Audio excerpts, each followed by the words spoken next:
Shalom, Bapak Ibu Saudara-saudara. Berjumpa kembali kita di program Bible Study CK7 Online. Dan saya percaya hari ini kita ingin mendengarkan lanjutan dari Yeremia 23 kemarin.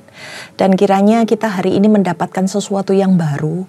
Apa yang hendak Tuhan nyatakan melalui firman Tuhan hari ini.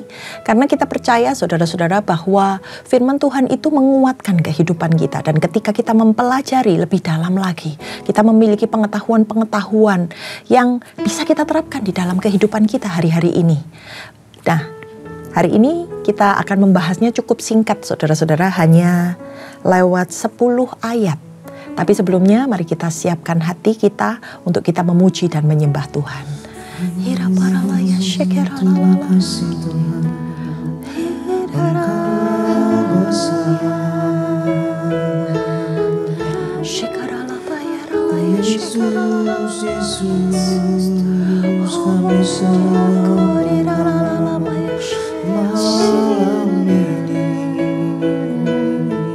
Kami datang ke hadapan Tuhan. Kami bawa hati kami untuk sujud menyembah Engkau, ya Allah yang hidup. Kira para layak haleluya. Terpujilah nama-Mu Tuhan. Bila ku buka mataku dan lihat wajah-Mu, ku terkagum. Bila ku lihat hidupku dan karya tangan-Mu, ku tersanjung karena semua yang baik dalam hidupku itulah karya-Mu. Kau beri kesempatan yang baru dan ku ingin mengenal-Mu Tuhan lebih dalam dari semua yang ku kenal. Tiada kasih yang melebihi-Mu. Ku ada untuk menjadi penyembah-Mu.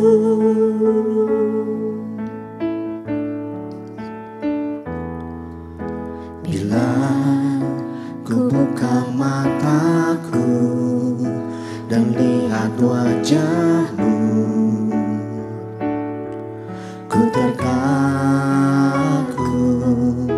Bila ku lihat hidupku dan karya tangan-Mu, ku tersanjung karena semua yang baik dalam hidupku itulah karya-Mu. Kau beri kesempatan yang baru dan ku ingin mengenal-Mu Tuhan lebih dalam dari semua yang ku kenal. Tiada kasih yang melebihi-Mu. Ku ada untuk menjadi penyembah-Mu dan ku ingin mengenal-Mu Tuhan lebih dalam dari semua yang ku kenal. Tiada kasih yang melebihi-Mu. Ku ada untuk menjadi penyembah-Mu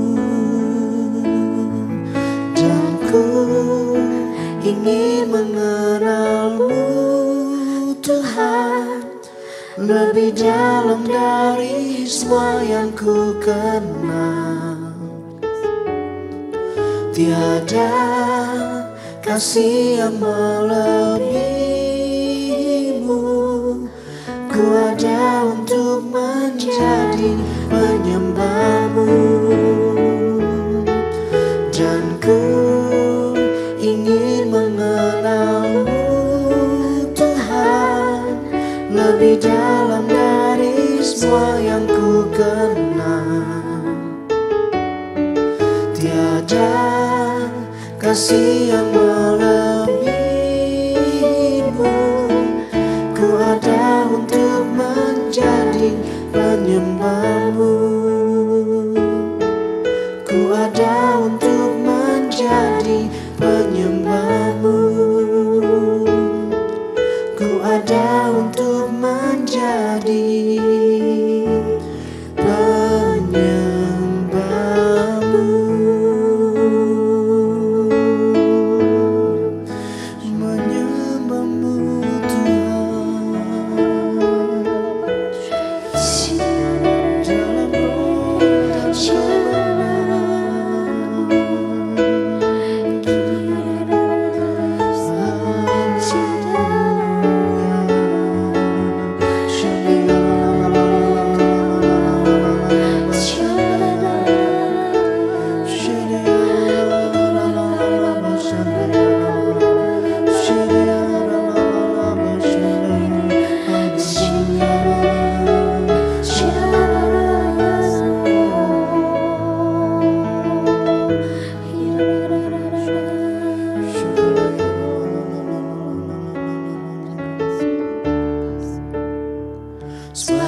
perbuatanmu ajaib, tiada seperti Engkau, tiada seperti Engkau.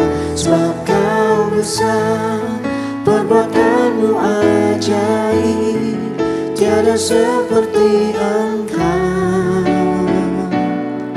tiada seperti perbuatanmu ajaib, tiada seperti Engkau,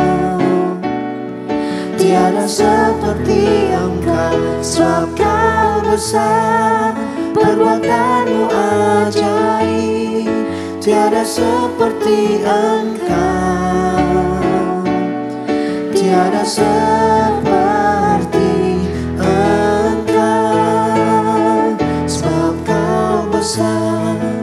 perbuatanmu ajaib, tiada seperti Engkau, tiada seperti Engkau. Sebab Kau besar, perbuatanmu ajaib, tiada seperti Engkau, tiada seperti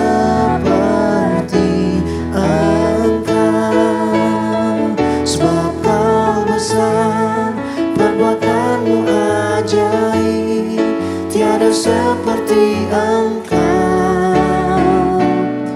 tiada seperti Engkau. Sebab Kau besar, perbuatanmu ajaib, tiada seperti Engkau, tiada seperti Engkau, tiada seperti Engkau, tiada seperti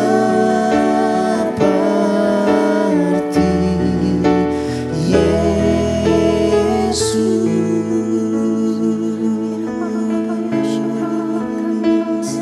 tiada seperti-Mu Yesus.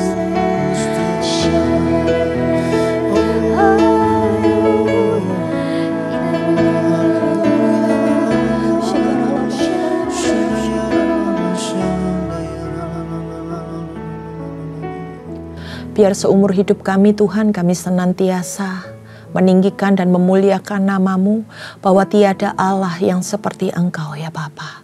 Apapun keadaan kami hari ini Tuhan, bagaimana kami harus menghadapi segala sesuatunya, kami letakkan itu semua di bawah kuat tangan-Mu ya Allahku.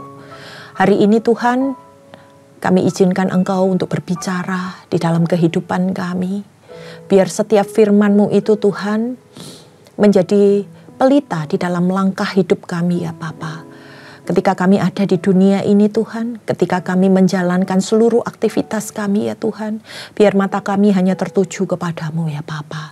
Biar segala apapun ya Tuhan yang mungkin salah kami lakukan ya Bapa, Engkau Allah bisa menegur melalui firman Tuhan yang kami dengarkan hari ini ya Bapa. Mari berbicaralah ya Tuhan, Roh Kudus yang menyinari dan menerangi hati kami untuk kami bisa mendengar dan melakukannya di dalam kehidupan kami. Hanya di dalam nama Tuhan Yesus. Amin. Baik saudara-saudara, hari ini kita akan membahas tentang penglihatan yang didapat oleh Nabi Yeremia, di mana penglihatan yang didapat ini mewakili dua kelompok yang ada pada waktu itu. Yang pertama adalah mewakili orang-orang yang hidup dalam pembuangan, tetapi justru mereka bisa menjaga kehidupannya, saudara-saudara. Mereka benar-benar tetap hatinya berpaut kepada Tuhan, sekalipun mereka terserak, sekalipun mereka diangkut di dalam pembuangan. Dan satu lagi kelompok orang yang masih tinggal di Yerusalem, yang mereka mungkin merasa aman, mereka mungkin merasa berkat Tuhan nih, aku masih ada di Yerusalem, masih dilindungi oleh tangan Tuhan. Tapi kita mau melihat ternyata apa yang hendak Tuhan sampaikan kepada dua golongan kelompok yang ada di dalam penglihatan Yeremia ini. Mari kita baca di dalam Yeremia yang ke-24 ayat yang pertama. Dikatakan, lihatlah, Tuhan memperlihatkan kepadaku dua keranjang buah ara berdiri di hadapan bait Tuhan. Hal itu terjadi sesudah Nebukadnezar Raja Babel mengangkut ke dalam pembuangan Yekonia bin Yoyakim Raja Yehuda beserta para pemuka Yehuda, tukang dan pandai besi dari Yerusalem dan membawa mereka ke Babel. Keranjang yang satu berisi buah ara yang sangat baik seperti buah ara bungaran. Tetapi keranjang yang lain ini berisi buah ara yang jelek, yang tidak dapat dimakan karena jeleknya. Lalu berfirmanlah Tuhan kepadaku, apakah yang kau lihat, hai Yeremia? Maka jawabku, buah ara. Buah ara yang baik itu sangat baik. Dan buah ara yang jelek yang tidak dapat dirasakan karena jeleknya. Yeremia diperlihatkan sama Tuhan dua buah keranjang, buah ara yang ada di depan bait suci Yerusalem. Di mana satu keranjang kelihatannya jelek sampai nggak bisa dimakan, nggak bisa dirasakan, saudara-saudara. Dan kemudian di keranjang satunya ada buah ara yang digolongkan sebagai buah ara bungaran. Ini buah ara yang matang, yang biasanya matangnya itu di antara bulan Juni, saudara-saudara. Dan buah ara ini merupakan favorit buat orang-orang Israel karena rasanya sangat enak. Lalu Tuhan bertanya kepada Nabi Yeremia dari penglihatan itu, apa yang kau lihat? Itu bukan untuk sekedar ngecek, saudara-saudara. Tapi Tuhan ingin memastikan bahwa Nabi Yeremia bisa menangkap maksud Tuhan dengan jelas. Nabi Yeremia ini seringkali mendapat message dari Tuhan melalui sebuah penglihatan. Dan ketika dia melihat sebuah penglihatan, selalu dikonfirmasi sama Tuhan. Supaya ini bukan sekedar penglihatan, tetapi ada makna di balik ini semua. Dan Nabi Yeremia sangat berhikmat karena dia benar-benar mendekatkan dirinya sama Tuhan. Dia intim sehingga melalui penglihatan ini dia bisa menangkap, dia bisa menerjemahkan apa yang sedang Tuhan hendak nyatakan melalui setiap penglihatan yang dikirimkan kepadanya. Nah, kita lanjutkan di ayat yang keempat, saudara-saudara. Kemudian datanglah firman Tuhan kepadaku bunyinya. Beginilah firman Tuhan Allah Israel. Sama seperti buah ara yang baik ini, demikian aku akan memperhatikan untuk kebaikannya orang-orang Yehuda yang kubawa dari tempat ini ke dalam pembuangan, ke negeri orang-orang Kasdim. Ini Allah sudah mulai menjelaskan. Maka aku akan mengarahkan mataku kepada mereka untuk kebaikan mereka. Dan aku akan membawa mereka kembali ke negeri ini. Aku akan membangun mereka, bukan meruntuhkan. Aku akan menanam, bukan mencabutnya. Aku akan memberi mereka suatu hati untuk mengenal aku, yaitu bahwa akulah Tuhan. Mereka akan menjadi umatku dan aku akan menjadi Allah mereka. Sebab mereka akan bertobat kepadaku dengan segenap hatinya. Buah arah yang baik. Dan kemudian, tetapi seperti buah arah yang jelek itu, yang tidak dapat dimakan karena jeleknya, sungguh beginilah firman Tuhan. Demikianlah aku akan memperlakukan Sedekia, Raja Yehuda, beserta para pemukanya dan sisa-sisa penduduk Yerusalem yang masih tinggal di negeri ini dan orang-orang yang menetap di negeri Mesir. Aku akan membuat mereka menjadi kengerian bagi segala kerajaan di bumi, menjadi aib dan perumpamaan, menjadi sindiran dan kutuk di segala tempat kemana aku mencerai-beraikan mereka. Dan aku akan mengirimkan perang, kelaparan, dan penyakit sampar di antara mereka, sampai mereka habis dilenyapkan dari atas tanah yang telah kuberikan kepada mereka dan kepada nenek moyang mereka. Saudara-saudara, kalau kita perhatikan dari ayat yang keempat sampai ayat ke-7, ini Tuhan sedang menjelaskan gitu, bahwa bagaimana Tuhan perlihatkan ketika dengan secara sengaja Tuhan membawa mereka keluar ke tempat pembuangan. Tapi ternyata nggak cuma sekedar dibuang, saudara-saudara. Tuhan memperhatikan mereka. Ini adalah sebuah anugerah. Tuhan melihat dosa Adam dan Hawa. Tuhan membuang mereka ke bumi. Tapi perhatikan saudara-saudara, hati Tuhan masih ada di sana. Ada anugerah yang Tuhan karuniakan supaya mereka tetap berjalan dalam penyertaan Tuhan. Dan supaya mereka ini benar-benar mau bertobat. Tuhan memperlihatkan bahwa Allah tidak pernah meninggalkan umat ciptaannya, sekalipun mereka dalam pembuangan. Bahkan dikatakan mata Tuhan diarahkan kepada mereka ini, mereka yang terbuang ini, dan dikatakan mereka tetap dalam keadaan baik. Sampai pada waktunya Tuhan akan membawa mereka kembali ke negeri asal mereka. Nangkep ya saudara-saudara, dari ayat yang keempat sampai yang ke-7 ada anugerah Tuhan yang dianugerahkan buat manusia. Asal kita benar-benar mau diarahkan, kita benar-benar mau melakukan apa yang menjadi bagian kita dan tetap melekat kepada Tuhan.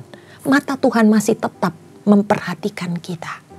Dikatakan Tuhan itu bukan hendak menghancurkan ketika Dia mengizinkan ada di dalam pembuangan. Tetapi di dalam pembuangan itu Tuhan malah hendak membangun apa yang ada di dalam mereka dengan pengenalan akan Tuhan. Dan dikatakan Tuhan menanamkan segala sesuatu yang baik, bukan mencabut. Karena penyertaan Tuhan itu selalu ada. Tuhan menaruh di dalam hati mereka pengenalan supaya mereka bisa mengenal Tuhan yang benar, sekalipun mereka ada di dalam pembuangan. Yang artinya apa? Bagaimana mengalami hidup yang benar dengan Tuhan, dan mereka mau tetap taat kepada Tuhan. Sekalipun mungkin mereka merasa bahwa mereka ada di satu tempat yang gak baik. Tapi justru itu yang membuat mereka bertobat dan kembali kepada Tuhan dengan segenap hati. Hati ini berhubungan saudara-saudara dengan apa yang ada di dalam pikiran kita dan apa yang kita lakukan. Mereka bisa menyerahkan benar-benar hidupnya kepada kehendak Tuhan, seluruh pikirannya dan perbuatannya, semuanya tepat seperti apa yang Allah perintahkan. Nah, ini semua saudara-saudara membuktikan bagaimana Tuhan itu sanggup berkarya di dalam kehidupan kita, asal kita jalannya benar di dalam Tuhan. Nah, kemudian kalau kita lihat dari ayat yang ke-8 sampai ayat yang ke-10, ini sedang berbicara tentang buah ara yang jelek. Ini mengarahkan kepada siapa? Dikatakan Raja Yehuda dan orang-orang yang masih tinggal di Yerusalem pada waktu itu. Mungkin mereka merasa beruntung, mungkin mereka merasa ada di atas angin karena enggak ikut terbuang, saudara-saudara. Mereka bisa hidup seenaknya, mereka bisa hidup layak. Tapi dikatakan di dalam firman Tuhan ini justru Tuhan hendak membinasakan mereka. Kenapa? Karena justru di dalam kenyamanan mereka tidak lagi hidup takut akan Tuhan, mereka tidak lagi dengar-dengaran akan Tuhan. Berbeda dengan orang-orang yang ada di dalam pembuangan yang mungkin struggle, sehingga mereka takut ketika mereka melepaskan hidup mereka dari Tuhan, mereka akan hancur.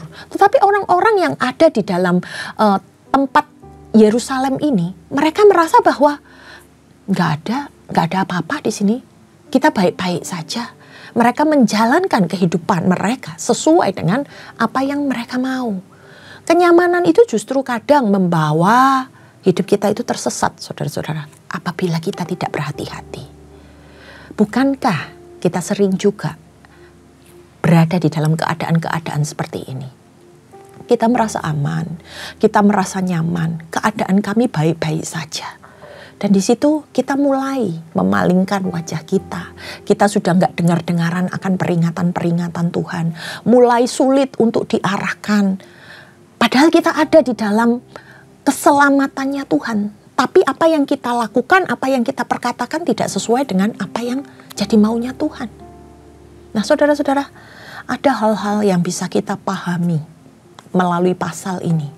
Bahwa ketika kita mau mengakui dosa-dosa kita di hadapan Tuhan, ketika didapati kita berdosa, ketika kita didapati bersalah, Tuhan itu Maha Pengampun, saudara-saudara. Dikatakan mata Tuhan itu masih tetap melihat kita. Sekalipun mungkin hari ini kita harus hidup di dalam pencobaan, kita harus hidup di dalam kesesakan, penderitaan, atau mungkin penghukuman. Tapi tangan Tuhan itu tidak pernah melepaskan kita. Matanya tetap terarah dan anugerahnya itu tetap senantiasa ada di dalam kehidupan kita. Ini mengingatkan saya kepada satu ayat, saudara-saudara. Kita baca di dalam Roma yang ke-8. Roma yang ke-8 ayatnya yang ke-35 sampai 39. Kita lihat, saudara-saudara. Sebab aku yakin bahwa baik maut maupun hidup, baik malaikat-malaikat maupun pemerintah-pemerintah, baik yang ada sekarang maupun yang akan datang, atau kuasa-kuasa, baik yang di atas maupun di bawah, ataupun sesuatu makhluk lain, tidak akan dapat memisahkan kita dari kasih Allah yang ada dalam Kristus Yesus Tuhan kita. Saudara-saudara, ketika kita mau bertahan, mau bertekun, melakukan apa yang benar, gak ada yang sanggup memisahkan kita dari Tuhan. Apakah itu aniaya, apakah itu penderitaan, apakah segala sesuatu yang mungkin hari ini kita rasakan berat. Tapi percaya, saudara-saudara, Tuhan itu gak pernah meninggalkan kita. Tuhan pasti akan memulihkan kehidupan kita. Bahkan dikatakan di dalam penglihatan ini, buah ara itu dikatakan sebagai buah ara yang baik, yang dalam penglihatan Tuhan. Karena mereka benar-benar menjaga kehidupan mereka. Tuhan gak ingin kita menyombongkan diri. Tuhan gak ingin kita ada di dalam zona nyaman yang kemudian malah menjauhkan kita dari hadapan Tuhan. Sebagai salah satu contoh, saudara-saudara, ada orang yang dengan sengaja melakukan perbuatan dosa. Dan kemudian mungkin terkena sakit penyakit. Maka ada seolah-olah penghukuman yang mereka terima karena ketidaktaatan mereka, karena dosa yang mereka lakukan. Tapi Allah tidak akan membiarkan ketika orang ini mau mengakui kesalahannya, mau bertobat, mau dipulihkan oleh Tuhan. Maka Tuhan akan memulihkan dan mengubahkan keadaannya. Dan ini berbeda sekali dengan orang-orang yang sudah merasa, aku ini hidupnya diberkati oleh Tuhan. Aku hidup di dalam kenyamanan. Dan mulai pelan-pelan rasa aman ini menguasai seluruh keadaannya. Sampai tanpa dia sadari, hidupnya sudah melenceng. Dia sudah tidak mau dengar-dengaran akan Tuhan. Ketika ditegur, dia mungkin malah akan melawan. Dia akan mempunyai konsep berpikir bahwa aku yang benar. Dan ketika ini terjadi, saudara-saudara, akan membuat hidupnya makin terpisah, makin menjauh dari Tuhan. Dan mereka-mereka ini akan mengalami penghukuman untuk selama-lamanya. Saudara-saudara, ketika kita sadari, mungkin hari ini keadaan hidup kita nggak dalam keadaan baik-baik saja. Mungkin kita merasakan bahwa kita sedang menuai apa yang kita tabur. Ada sebuah penghukuman, ada sebuah penderitaan dan cobaan yang sedang kita alami. Tapi satu hal yang bisa kita pelajari, ketika pencobaan itu terjadi, mungkin itu hendak mengubahkan keadaan kita. Kita yang tadinya berdosa, kita yang tadinya terpuruk, diubahkan oleh Tuhan untuk bisa mengalami Tuhan, untuk bisa cuman menyerahkan kehidupan kita pada Tuhan. Sehingga Tuhan izinkan hal itu terjadi dalam kehidupan kita supaya kita bisa berubah. Atau Tuhan sedang hendak memurnikan kehidupan kita dari setiap kesalahan mungkin yang pernah kita lakukan. Supaya melalui pencobaan-pencobaan ini kita nggak mengulangi lagi perbuatan kita. Apapun itu saudara-saudara, kita ada di dunia ini untuk memperbaiki segala yang salah, bukan untuk memperburuk keadaan yang sudah kita terima. Anugerah yang sudah Tuhan karuniakan dalam keselamatan ini, kiranya kita bisa pergunakan dengan baik-baik. Bukan berarti kita ada di gereja, kita melayani Tuhan, kita hidup di dalam keluarga yang bahagia, semuanya aman. Tapi bagaimana kita melewati kehidupan kita? Bagaimana hari lepas hari kita benar-benar senantiasa, Tuhan ini semua anugerah yang daripadamu. Dan terus setiap hari tanya sama Tuhan, apa yang harus saya lakukan? Apa yang harus saya kerjakan? Apa yang salah di dalam kehidupan saya? Seringkali orang-orang yang merasa hidupnya ini aman, hidupnya ini diberkati, hidupnya ini bahagia, sulit untuk mendengar dengan teliti apa yang Tuhan mau. Mereka seolah-olah merasa bahwa semua baik-baik saja, tidak mempersiapkan kehidupannya. Tapi ketika hari ini mungkin kita ada di dalam suatu keadaan yang kita bertanya, Tuhan, mau sampai kapan keadaan ini? Tuhan, apa yang harus aku lakukan untuk bisa memperbaikinya? Ketika kita datang ke hadapan Tuhan, kita dengan hancur hati, kita mencari wajah Tuhan dengan sungguh-sungguh. Dan di situ kita mengalami perjumpaan dengan Tuhan. Lalu Tuhan mengubahkan kita, Tuhan memberi kekuatan pada kita. Di situ Tuhan bekerja. Dan Tuhan katakan, kamu sedang mengerjakan keselamatanmu, nak. Kamu sedang dipulihkan keadaanmu, nak. Sampai waktunya Tuhan, kita akan melihat, oh ternyata untuk ini, aku mengalami kejadian ini. Ternyata melalui pencobaan ini aku dimurnikan. Ketika kita menyelesaikannya, ada karakter-karakter, buah-buah yang kita hasilkan. Dan buah ini sedang dinikmati oleh Tuhan dan kita. Ini yang Tuhan mau, saudara-saudara. Sekali ada waktu, mari kita kerjakan segala sesuatunya dengan tetap berpegang teguh di dalam Tuhan. Tuhan gak melihat bagaimana hebat Anda melayani, bagaimana Anda rajin di dalam mengikuti segala sesuatu. Tapi apakah hatimu mengalami sesuatu ketika Anda bertemu dan berjumpa dengan Tuhan? Apakah perbuatan-perbuatan yang kita lakukan diterima dengan tulus, dengan hati yang tulus oleh Tuhan? Ini menjadi pertanyaan buat kita, saudara-saudara. Karena Tuhan melihat apa yang kita lakukan. Karena Tuhan mengizinkan segala sesuatu dengan penyertaan Tuhan. Jangan pernah meragukan kasih setia Tuhan. Kita hidup di dalam anugerah yang luar biasa. Dan kita harus memanfaatkannya untuk mempermuliakan nama Tuhan. Demikian dari apa yang bisa saya sampaikan dari kitab Yeremia 24 ini. Kiranya kita semua merupakan buah arah di dalam keranjang yang baik. Yang rasanya nikmat untuk dinikmati oleh Tuhan. Mari kita tundukkan kepala. Bapa, kami mengucap syukur Tuhan. Kalau kami boleh berada di dalam keadaan apapun kami hari ini. Kami tahu Tuhan, segala yang terjadi di dalam kehidupan kami, Engkau bekerja melalui kami. Biar kami ya Tuhan senantiasa bisa menjadi buah arah yang baik, yang bisa dinikmati oleh Tuhan. Biar segala sesuatu yang kami alami ini membuat kami tersadar bagaimana kami harus bergantung sepenuhnya kepada Tuhan. Jangan izinkan ya Tuhan kami terperosok, jangan izinkan ya Tuhan kami bersantai-santai dan menjauh dari Tuhan. Tetapi biar ya Tuhan melalui apa yang kami dengar kami menjadi pelaku, biar segala sesuatunya ya Tuhan, Tuhan mudahkan di dalam menjalaninya, dan kami percaya kehidupan kami ini aman dalam perlindungan Tuhan. Karena matamu senantiasa tertuju kepada setiap kami umat-Mu. Kami serahkan ya Tuhan seluruh kehidupan kami dan keluarga kami, perlindungan-Mu sempurna hanya di dalam nama Tuhan Yesus. Haleluya. Amin.